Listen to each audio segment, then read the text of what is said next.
ವರ್ಷದವರೆಗೆ ಆಟೋಮೀಟರ್ ಕಡ್ಡಾಯ ಮಾಡಿ ಅಂತ ಹೇಳಿದ್ವಿ. ಆಟೋಮೀಟರ್ ಸಮಸ್ಯೆ ಇದೆ. ಮ್ಯಾಕ್ಸಿ ಕ್ಯಾಬು ಆಮೇಲೆ ಟಮ್ಟಮ್ನ ಸಿಟಿ ಸ್ಟ್ಯಾಂಡ್ ಒಳಗೆ ನೀವು ಬಿಡುಗಡೆ ಮಾಡಿ ಬಿಡಕ್ಕೆ ಹೋಗ್ಬೇಡಿ ಅವ್ರ ಬೇಡಿಕೆ ಸ್ಪಂದನೆ ಮಾಡಿ. ಸೊ ಈಗ ನಾವು ಆಟೋ ಅಸೋಸಿಯೇಷನ್ಸ್ ಜೊತೆ ಲಾಸ್ಟ್ 1 ವರ್ಷದಿಂದ ನಾವು ಮಾತುಕತೆಯನ್ನು ಸ್ಟಾರ್ಟ್ ಮಾಡಿದ್ದೀವಿ. ಯಾವುದೇ ಕೆಲಸ ಮಾಡುವಾಗ ಯಾರಿಗೂ ತೊಂದರೆ ಆಗಬಾರ್ದು, ಸಾರ್ವಜನಿಕರಿಗೂ ತೊಂದರೆ ಆಗಬಾರ್ದು, ಆಟೋ ಯಜಮಾನರಿಗೂ ತೊಂದರೆ ಆಗಬಾರ್ದು, ಓನರ್ಸ್ಗೂ ತೊಂದರೆ ಆಗಬಾರ್ದು ಅಂತ ಹೇಳಿ 1 ವರ್ಷ ಸ್ಲೋಲಿ ಫೇಸ್ಡ್ ಮ್ಯಾನರಲ್ಲಿ ನಮ್ಮ ಮಾಧ್ಯಮದ ಸಮಿತ್ರರಿಗೂ ನಾವು ಹೇಳ್ತಾ ಬಂದಿದ್ದೀವಿ. ಸೊ ಅದರ ಪ್ರಕಾರ ನಾವು ಅವರಿಗೆ ಟೈಮ್ ಕೊಟ್ಟಿದ್ದೀವಿ. ಒಟ್ಟು 11,000 ಆಟೋಗಳ ಪೈಕಿ 5,000 ಆಟೋಗಳು ಚಾಲ್ತಿನಲ್ಲಿದ್ದಾವೆ. ಈಗ ನಮ್ಮ ಸಿಟಿ ಲಿಮಿಟ್ಸಲ್ಲಿ 16 ಕಿಲೋಮೀಟರ್ ಲಿಮಿಟಲ್ಲಿ ಇಷ್ಟು ಚಾಲ್ತಿ ಇದ್ದಾವೆ. ಅವ್ರು ಫಸ್ಟ್ ಬೇಡಿಕೆ ಇಟ್ಟಿದ್ದಾರೆ, ನೀವು ಫರ್ದರ್ ಆಟೋ ರಿಜಿಸ್ಟ್ರೇಷನ್ಸ್ನು ಸ್ಟಾಪ್ ಮಾಡಿದ್ದೀರಂದರೆ ನಮಗೆ ಅನುಕೂಲ ಆಗುತ್ತೆ ಅಂತ ಹೇಳಿದರು. ನಾವು ಒಪ್ಪಿಗೆ ಕೊಟ್ಟಿದ್ದೀವಿ, ಆದೇಶನೂ ಪಾಸ್ ಮಾಡಿದ್ದೀವಿ.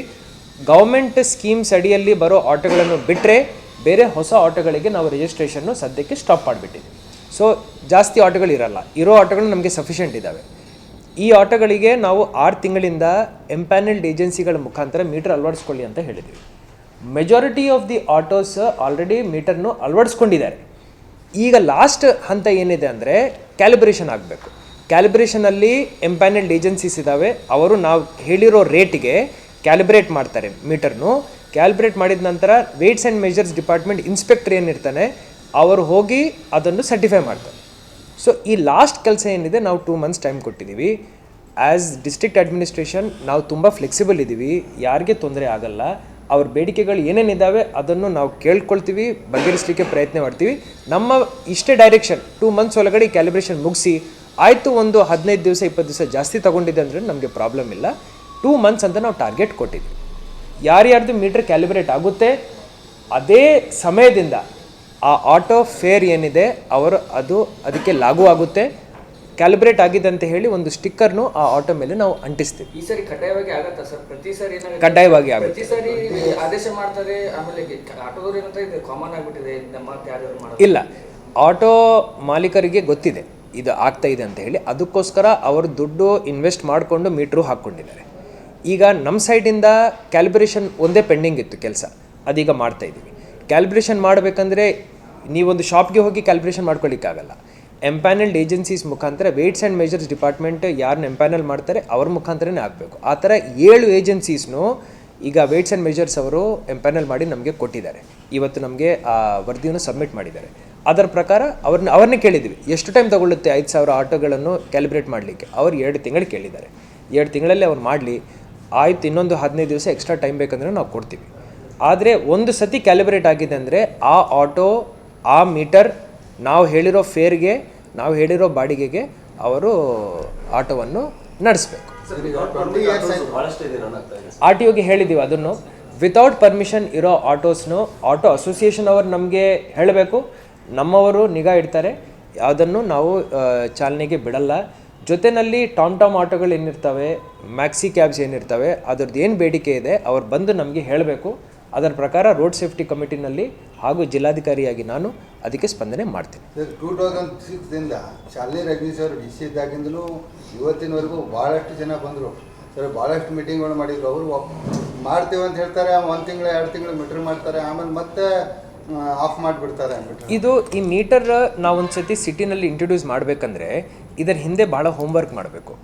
ಈ ಹೋಮ್ವರ್ಕ್ ಮಾಡೋದರಲ್ಲಿ ಹಾಗೂ ಪ್ರಿಪ್ರೇಷನ್ ಮಾಡೋದರಲ್ಲಿ ನಾವು 1 ವರ್ಷ ತಗೊಂಡಿದ್ದೀವಿ. ನಾನು ಬಂದ ತಕ್ಷಣವೇ ನಾನು ನನ್ನ ಸಿ ಪಿ ರವರು, ನನ್ನ ಎಸ್ ಪಿ ರವರು, ಆರ್ ಟಿ ಒರವರು ನಾವೆಲ್ಲರೂ ಕೂತ್ಕೊಂಡು ಮೀಟಿಂಗ್ ಮಾಡಿದ್ದೀವಿ. ಈಗ ಯಾವ ಹಂತಕ್ಕೆ ನಾವು ಬಂದಿದ್ದೀವಿ ಅಂದರೆ ಇದನ್ನು ಈಗ ನಾವು ಚಾಲನೆಗೆ ತಗೊಂಡು ಬರ್ಬೋದು, ಅದನ್ನು ತಗೊಂಡು ಬರ್ತೀವಿ. ನೆಕ್ಸ್ಟ್ 2 ಮಂತ್ಸ್ ಒಳಗಡೆ the citizens of Belagavi will find that all the autos will be metered and they will use the meters. Second thing ಏನಂದರೆ ಆಟೋ ಮಾಲೀಕರಿಂದ ಏನೂ ತಕರಾರಿಲ್ಲ, ನಾವು ಮಾಡ್ತೀವಿ ಅಂತಲೇ ಹೇಳ್ತಾ ಇದ್ದಾರೆ.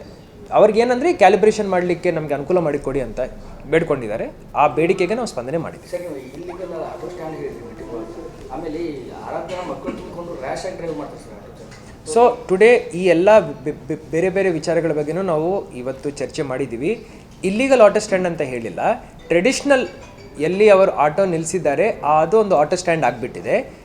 ಈಗ ನಾವು ಕಾರ್ಪೊರೇಷನ್ ಕಮಿಷನರ್ಗೆ ಏನು ಹೇಳಿದ್ದೀವಿ ಅಂದರೆ ಎಲ್ಲರ ಜೊತೆ ಮಾತುಕತೆ ಫಸ್ಟ್ ನಡೆಸಿ, ಸುಮ್ಮನೆ ಶಿಫ್ಟ್ ಮಾಡೋದಂತ ನಾವು ಹೇಳಿಲ್ಲ. ಫಸ್ಟ್ ಮಾತುಕತೆ ನಡೆಸಿ ಎಲ್ಲಿ ಬೇಡಿಕೆ ಇದೆ ಸರ್ಕಲ್ಗಳಲ್ಲಿ ಮೇನ್ ರೋಡ್ಸ್ಗಳಲ್ಲಿ ಅವರಿಗೆ ತೊಂದರೆ ಆಗದಂತೆ ಒಂದು ಏರಿಯಾನ ಡೆಸಿಗ್ನೇಟ್ ಮಾಡಿಕೊಂಡು ಅವ್ರನ್ನ ಅಲ್ಲಿಗೆ ಸ್ಥಳಾಂತರ ಮಾಡಿ ಅವ್ರ ಜೊತೆ ಚರ್ಚೆ ಮಾಡಿಕೊಂಡೇ ಮಾಡಿ ಅಂತ ಹೇಳ್ತಾ ಇದ್ದೀವಿ. ಲಾಸ್ಟ್ ಒಂದು ಸರಿ ಸೈಕಲ್ ಟ್ರ್ಯಾಕ್ ಸ್ಮಾರ್ಟ್ ಸಿಟಿ ಹೇಳಿದ್ರಲ್ಲ, ಸೈಕಲ್ ಟ್ರ್ಯಾಕ್ ಯಾರು ಯೂಸ್ ಮಾಡ್ತಾರೆ ಸರ್? ಈ ಟ್ರಾಫಿಕ್ ಪೊಲೀಸರು ಪಾಪ ಪ್ರತಿ ವಾರದ ಒಂದು 2-3 ಸರಿ ಇದು ಮಾಡ್ತಾರೆ ಸರ್, ತೆರವು ಮಾಡ್ತಾರೆ.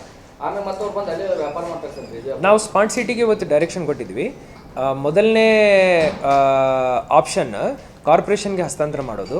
ಅವ್ರಿಗೆ ಒಂದು ಆಪ್ಷನ್ ಕೊಡ್ತೀವಿ. ಕಾರ್ಪೊರೇಷನ್ಗೆ ಬೇಡ ಅಂತ ಹೇಳಿದ್ದಾರೆ ಅಂದರೆ ನಮ್ಮ ಒಂದು ಕಮಿಟಿ ಇದೆ, ಅಭಿವೃದ್ಧಿ ಸೊಸೈಟಿ ಅಂತ, ಅದಕ್ಕೆ ನಾವು ತಗೊಳ್ತೀವಿ. ನೆಕ್ಸ್ಟ್ ಏನು ಮಾಡಬೇಕನ್ನೋದು ಆ ಡೆಸಿಷನ್ ಮೇಲೆ ಆಧಾರಿತವಾಗಿರುತ್ತದೆ.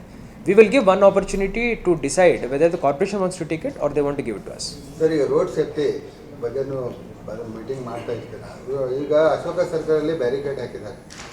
ಹೈವೇಗೆ ಟಚ್ ಅಪ್ ಎಲ್ಲಿಂದ ಮಾಂತೇಶ್ ನಗರ್ ಬ್ರಿಡ್ಜ್ ಪಕ್ಕದಲ್ಲಿ, ಮಾಂತೇಶ್ ನಗರ್ ಬ್ರಿಡ್ಜ್ ಪಕ್ಕದಲ್ಲಿರುವಂಥ ಸರ್ವಿಸ್ ರೋಡು, ಒಂದು ವಾಹನ ಹೋಗ್ತಾ ಇದ್ದಂದರೆ ಎದುರುಗಡೆ ವಾಹನ ಬರಲಿಕ್ಕೆ ಜಾಗ ಇಲ್ಲ. ಅದು ಈ ರಸ್ತೆ ಅಗಲೀಕರಣ ಮಾಡಬೇಕು. ಇದಕ್ಕಂದರೆ ಅಶೋಕ ಸರ್ಕಲ್ ಹತ್ರ ಅಲ್ಲಿ ಹೈವೇ ಟಚ್ ಆಗಕ್ಕೆ ಅಲ್ಲಿ ಬ್ಯಾರಿಕೇಡ್ ತೆಗೆದು ಪಾಸ್ ಮಾಡಬೇಕು. ನಾನು ನನ್ನ ಸಿ ಪಿ ರವರು ಒಂದು ಸತಿ ಸ್ಪಾಟ್ ಇನ್ಸ್ಪೆಕ್ಷನ್ ಮಾಡ್ತೀವಿ. NHA ಅವರನ್ನು ಕರ್ಕೊಂಡು ಹೋಗ್ತೀವಿ. ಏನಾದರೂ ಸ್ವಲ್ಪ ಬೂಡಾ ಆಫೀಸ್ ಹತ್ರ ಹೇಳ್ತಾ ಇದ್ದೀರಾ? ಅದೇ ಮಾಂತೇಶ್ ನಗರ್ ಬ್ರಿಡ್ಜ್ ಪಕ್ಕ ಸರ್. ಓಕೆ, ಗೊತ್ತಾಯ್ತು. ನಾನು ಒಂದು ಸತಿ ಸ್ಪಾಟ್ ಇನ್ಸ್ಪೆಕ್ಷನ್ ಮಾಡ್ತೀನಿ. ಒಂದು 2 ವಾಹನ ಪಾಸ್ ಆಗೋದಿಲ್ಲ ಒನ್ ಟೈಮ್. ನೋಡ್ತೀನಿ ಇಂಟರ್ಮಿಟೆಂಟ್ ಕ್ಯಾರೇಜ್ ವೇ ವಿಡ್ತ್ ಎಷ್ಟಿದೆ ನೋಡ್ತೀವಿ. ಏನಾದರೂ ಈ ಫ್ಲೈಓವರ್ ಪ್ರಾಜೆಕ್ಟಲ್ಲಿ ಬೇರೆ ಪ್ರಾಜೆಕ್ಟ್ಸಲ್ಲಿ ಏನಾದರೂ ಅದನ್ನು ವೈಡನ್ ಮಾಡಲಿಕ್ಕೆ ಸ್ಕೋಪ್ ಇದೆಯೇನೋ ನಾವು ನಮ್ಮ ಉಸ್ತುವಾರಿ ಮಂತ್ರಿ ಅವರ ಗಮನಕ್ಕೆ ತಗೊಂಡು ಬರ್ತೀವಿ. ಜೊತೆಯಲ್ಲಿ ಶಾಸಕರ ಜೊತೆ ಮಾತಾಡ್ತೀವಿ. Thank you.